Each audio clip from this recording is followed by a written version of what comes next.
Hello. आज के हमारी वीडियो का टॉपिक है वाइकेरियस लायबिलिटी। अब जनरली अगर कोई पर्सन रॉन्गफुल एक्ट करता है तो वो अपने रॉन्गफुल एक्ट का खुद जिम्मेदार होता है, वही लायबल होता है। ऐसा नहीं होता कि कोई और उसकी लायबिलिटी ले सकता है या वो अपनी लायबिलिटी किसी और पर थोप सकता है, ऐसा नहीं होता। बट कुछ केसेस में क्या होता है, कुछ केसेस में वाइकेरियस लायबिलिटी आ जाती है। अब वाइकेरियस लायबिलिटी में क्या होता है कि भाई लायबिलिटी जो होती है एक पर्सन की, एग्जाम्पल के लिए ए ने एक्ट किया है और इस ए के एक्ट के लिए इसके साथ साथ बी भी लायबल हो सकता है या फिर अकेले बी को भी लायबल बनाया जा सकता है। ठीक है, वाइकेरियस लायबिलिटी में सिचुएशन ये होती है। बट ये नहीं है कि वाइकेरियस लायबिलिटी का रूल यूनिवर्सल है, हमेशा ये अप्लाई होगा। ये हमेशा अप्लाई नहीं होता। ये सिर्फ वाइकेरियस लायबिलिटी को अप्लाई करने के लिए 3 तरीके की रिलेशन होनी चाहिए पर्सन के बीच में, यानी ए और बी के बीच में क्या होना चाहिए, इनके बीच में एक रिलेशन होना चाहिए। तो किस तरीके का रिलेशन इनके बीच में होना चाहिए, चलिए देखते हैं। यहाँ पे हमें 3 रिलेशंस बताए गए हैं। एक तो है प्रिंसिपल एंड एजेंट का, दूसरा है पार्टनर्स का और लास्ट है मास्टर एंड सर्वेंट का।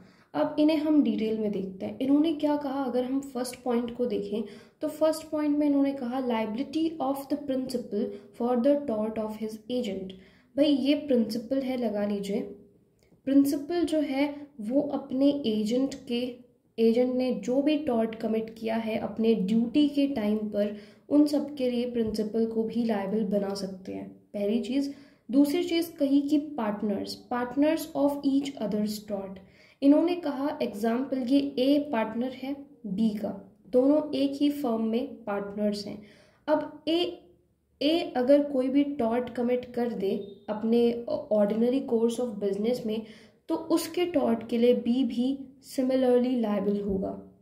फिर थर्ड पॉइंट आता है liability of the master for the tort of his servant. Master and servant का रिलेशन, अगर सर्वेंट कोई एक्ट कर दे, सर्वेंट कोई टॉर्ट कमिट कर दे अपने ड्यूटी के टाइम पर, ये चीज़ ध्यान रखनी है कि ये इनके पर्सनल टाइमिंग की बात नहीं हो रही, या तो इनके ड्यूटी के टाइमिंग की बात हो रही है या फिर ऑर्डिनरी जो बिजनेस कोर्स है वो टाइम है उसकी बात हो रही है। ठीक है, ये नहीं है तुम अपनी पर्सनल लाइफ में कुछ भी कर रहे हो तो भी दूसरा पार्टनर लायबल होगा, ऐसा नहीं बात है। तो सर्वेंट अगर कोई टॉर्ट कमिट करता है अपनी ड्यूटी में तो फिर वहाँ पे क्या होगा, वहाँ पे मास्टर भी लायबल होगा। ये 3 पॉइंट्स हमारे क्लियर हैं, इन्हें हम डिटेल में देखते हैं। चलिए स्टार्ट करते हैं हमारे फर्स्ट पॉइंट से, प्रिंसिपल एंड एजेंट से। फर्स्ट पॉइंट आता है हमारा प्रिंसिपल एंड एजेंट का। देखिए प्रिंसिपल क्या करता है, ये जो पर्सन है, लगाइए कि ये ए पर्सन है। अब ये जो ए पर्सन है ये क्या करेगा, अपने आप को रिप्रेजेंट कराने के लिए ये किसी दूसरे पर्सन को, लगा लीजिए इसने बी ने अपॉइंट किया। इसने अपॉइंट क्यों किया, ताकि बी इसको रिप्रेजेंट कर सके मीटिंग्स में या कहीं भी, बी इसके बिहाफ पे एक्ट कर सके। तो ये कौन हो गया, ये ए का एजेंट हो गया। अब जब इसके बिहाफ पे, ए के बिहाफ पे बी एक्ट कर सकता है तो इसके पास क्या है, इसके पास ऑथोरिटी है। और बी जब ऑथोरिटी के साथ एक्ट कर रहा है तो ये माना जाएगा कि जो बी का एक्ट है वही ए का एक्ट है। ठीक है, इसीलिए इसकी भी लायबिलिटी अराइज होती है। ये मैक्सिम इसी चीज़ को एक्सप्लेन करती है, क्वी फैसेट पर एलम फैसेट पर से। अब ये जो मैक्सिम है ये क्या कह रही है, ये कह रही है कि भाई जो एक्ट एजेंट का होगा वही एक्ट प्रिंसिपल का होगा। देखिए, act of an agent is the act of the principal. अब जब ऐसा कह दिया गया तो एजेंट जो भी कुछ करेगा उसके लिए प्रिंसिपल भी लायबल होगा। कर कब रहा है, जब वो ऑर्डिनरी अपनी ड्यूटीज़ को परफॉर्म कर रहा है इसके लिए। ठीक है, उस टाइम पे करना चाहिए। पर्सनली ये क्या कर रहे हैं उससे मैटर नहीं करता, बट ड्यूटी के टाइम पे ये करना चाहिए। ठीक है, तभी एक ही लायबिलिटी आएगी। ठीक है, अब देखिए हम एक केस देखते हैं। इन्होंने कहा कि भाई वाइकेरियस लायबिलिटी के लिए अगर आपकी गाड़ी आपका फ्रेंड भी चला रहा है ना और वो भी कुछ कर देता है तो लायबिलिटी तो आपकी बनेगी, उसको आपका एजेंट ही माना जाएगा। अब हम एक केस लो देखते हैं, उससे आपको क्लियर हो जाएगा। केस का नाम है on road versus Crossville motor service limited. अब इस केस में क्या हुआ जो ये कार है लगा लीजिए और ये ऑनर है कार का। अब ऑनर ने अपने ही फ्रेंड से कहा कि तुम गाड़ी चला लो, ठीक है। अब जब ये गाड़ी चला रहा था तो ये जो कार है इसकी टक्कर एक बस से हो गई, तो यहाँ पे लाइबिलिटी किसकी होगी, ये क्वेश्चन अराइज हुआ। गाड़ी इसकी है, चला इसका फ्रेंड रहा है, ये तो इसका एजेंट है नहीं, तो किसकी लाइबिलिटी है इस केस में, ये क्वेश्चन अराइज होता है। तो यहाँ पे लॉर्ड डेनिंग ने ऑब्जर्व किया, इन्होंने कहा कि लॉ एक स्पेशल रिस्पॉन्सिबिलिटी पुट करता है व्हीकल के ऑनर पर। अगर एक व्हीकल का ऑनर किसी दूसरे पर्सन को अलाउ करता है कि तुम व्हीकल का चार्ज ले सकते हो रोड के ऊपर, तो भाई उस सिचुएशन में चाहे वो उसका सर्वेंट हो, फ्रेंड हो या कोई और पर्सन हो, अगर ड्राइवर किसी तरीके का नेग्लिजेंस करता है तो लाइबिलिटी ऑनर की भी होगी नेग्लिजेंस के लिए। तो यहाँ पे बेशक से उसका फ्रेंड चला रहा था ऑनर का, लाइबिलिटी किसकी भी होगी, लाइबिलिटी ऑनर की भी होगी, ठीक है। अब हम सेकंड पॉइंट पे चलते हैं। सेकंड पॉइंट है पार्टनर्स। जो रिलेशनशिप प्रिंसिपल एंड एजेंट का होता है, ऐसा ही रिलेशनशिप पार्टनर्स का होता है। तो अगर example ordinary course of business में अगर एक पार्टनर किसी तरीके का टॉर्ट कमिट करता है तो बाकी सारे पार्टनर्स भी, all other partners are liable therefore to the same extent as the guilty partner. देखो अगर ए ने किया है, एग्जाम्पल इसने ऑर्डिनरी कोर्स ऑफ बिजनेस ये फर्म के लिए ही काम कर रहा था, उस टाइम पे अगर इसने कोई टॉर्ट कमिट कर दिया, ठीक है, तो ये कौन सा पार्टनर हो गया, ये हो गया गिल्टी पार्टनर, ठीक है। अब जब इसने करा है तो बाकी सारे पार्टनर्स भी क्या होंगे, all partners will be liable. सारे पार्टनर्स क्या होंगे, सारे पार्टनर्स लाइबल होंगे इस गिल्टी पार्टनर की तरह ही, ठीक है। तो जो लाइबिलिटी होती है वो जॉइंट भी होती है एंड सेवरल भी होती है, ठीक है। अब हम एक केस देखते हैं, हैम्डन वर्सेस हाउस्टन एंड कॉरपोरेशन, जिससे आपको अच्छे से समझ आ जाएगा। अब इस केस में क्या हुआ, लगा लीजिए कि ये एक फर्म है और ये एक दूसरी फर्म है। यहाँ पे जो पार्टनर्स हैं वो दो बंदे हैं, यहाँ पे भी ऐसी बिजनेस फर्म है। तो इनमें से एक पार्टनर जो है वो जाता है इनके साथ मीटिंग करने, बट वहाँ पे जाके ये क्या करता है, ये इस फर्म के क्लर्क को ब्राइब देता है, रिश्वत देता है और कहता है कि तुम ये करो कि तुम्हारे एम्प्लॉयर के जितने भी सीक्रेट्स हैं ना, तुम वो सारे मुझे बता दो। और रिश्वत देता है, इसको इंड्यूस करता है क्लर्क को और कहता है कि तुम ये करो कि अपने एम्प्लॉयर के साथ जो भी तुम्हारा चल रहा है ना वो सब छोड़ दो और उसके सारे सीक्रेट्स मुझे बता दो, उसके बदले मैं तुम्हें पैसे दूंगा। तो यहाँ पे कहा गया कि यहाँ पे सिर्फ ये एक अकेला लायबल नहीं होगा इस चीज़ के लिए, ये दोनों ही लायबल होंगे इस केस में, ठीक है। कि भाई किस चीज़ के लिए, ब्राइबरी देने के लिए और उसको इंड्यूस करने के लिए कि वो कॉन्ट्रैक्ट ब्रीच कर दे। अब किया तो एक ने है, दोनों लायबल क्यों हो रहे हैं, इनके रिलेशनशिप की वजह से, तो यहाँ पे दोनों को ही लायबल बनाया गया। अब हमारा थर्ड रिलेशन आता है मास्टर एंड सर्वेंट का। अगर कोई सर्वेंट कोई भी रॉन्गफुल एक्ट करता है अपने एम्प्लॉयमेंट के दौरान, यहाँ पे एम्प्लॉयमेंट का हमने ध्यान रखना है, एम्प्लॉयमेंट के दौरान, तो मास्टर भी लायबल होगा, सर्वेंट ऑफ कोर्स लायबल है, दोनों ही लायबल होंगे। ये प्लेंटिफ पर डिपेंड करता है कि उसने, ये प्लेंटिफ की चॉइस होती है कि उसने एक्शन किसके अगेंस्ट लेना है, चाहे तो मास्टर के अगेंस्ट एक्शन ले ले, चाहे तो सर्वेंट के अगेंस्ट ले ले, चाहे तो फिर दोनों के अगेंस्ट ले ले, ठीक है। तो अगर सर्वेंट कोई भी रॉन्गफुल एक्ट करता है अपने एम्प्लॉयमेंट के दौरान तो मास्टर भी लायबल होगा उसके रॉन्गफुल एक्ट के लिए, ठीक है। ये जो लायबिलिटी है ये डिपेंड करती है और ये बेस्ड है इस वाली मैक्सिम पर जो है रेस्पोंडिएट सुपीरियर, जिसका मतलब है कि let the principal be liable. इसमें क्या होगा, इसमें ये होगा जैसे एग्जांपल ए ने एक्ट किया है, कोई भी रॉन्गफुल एक्ट किया है अपने एम्प्लॉयमेंट के दौरान, तो इसके मुताबिक क्या होगा कि जो बी है, लगा लीजिए कि बी जो है वो इसका मास्टर है, तो यहाँ पे कहा गया कि मास्टर ऐसी ही सिचुएशन में आ जाता है जैसे एक्ट उसने खुद ही किया हो, ठीक है। ये तो लायबल होगा, ये भी लायबल होगा, इसके साथ साथ दोनों भी लायबल हो सकते हैं, ठीक है। अब देखिए इसके कुछ एसेंशियल एलिमेंट्स हैं यहाँ पे। अगर आपने मास्टर की लायबिलिटी को फिक्स करना है तो उसके लिए दो एसेंशियल एलिमेंट आपने प्रूव करने पड़ेंगे। कौन सा, पहली तो चीज़ ये कि कमिट सर्वेंट ने किया है और दूसरी चीज़ ये उसने अपने एम्प्लॉयमेंट के टाइम पे किया है। ये दो चीज़ें अगर प्रूफ हो जाती हैं तो हम क्या कर सकते हैं, तो हम मास्टर को लायबल बना सकते हैं। तो चलिए इन दो एसेंशियल एलिमेंट को देखते हैं। ये दो एसेंशियल्स हैं कि भाई टॉर्ट जो है वो सर्वेंट ने ही कमिट किया था और टॉर्ट जो है वो उसने अपने एम्प्लॉयमेंट के टाइम पे किया था। ठीक है, ये दो चीज़ें ही मास्टर को लायबल बना सकती हैं। अब क्वेश्चन ये आता है कि सर्वेंट होता कौन है। अगर ये बात करें कि tort was committed by the servant, actual में सर्वेंट होता कौन है?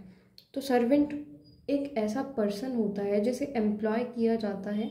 जैसे एग्जाम्पल, ए पर्सन है, ए ने बी को एम्प्लॉय करा और बी जो है वो क्या करता है, बी ए की डायरेक्शंस के अकॉर्डिंग वर्क करता है एंड बी जो है वो ए के कंट्रोल में है।